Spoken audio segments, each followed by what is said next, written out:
ত্রয়োদশ সংসদ নির্বাচনে বিএনপির ঢাকা, সিলেট, বরিশাল, খুলনা ও রাজশাহী বিভাগের মনোনয়ন প্রত্যাশীদের সাক্ষাৎকার নেওয়া হবে আজ। দলের গুলশান কার্যালয়ে বিকেল ৩টা থেকে এই বৈঠক শুরু হবার কথা। এতে অংশ নিতে এরই মধ্যে সবাইকে ফোন করে ও মেসেজ পাঠিয়ে আমন্ত্রণ জানানো হয়েছে।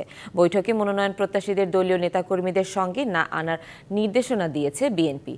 জানা গেছে, ধারাবাহিক বৈঠকে ভার্চুয়ালি যুক্ত হয়ে মনোনয়ন প্রত্যাশীদের সাথে কথা বলবেন দলের ভারপ্রাপ্ত চেয়ারম্যান তারেক রহমান। আজ খুলনা বিভাগের 10 জেলার 36টি আসনের মনোনয়ন প্রত্যাশীদের সাক্ষাৎ করবেন।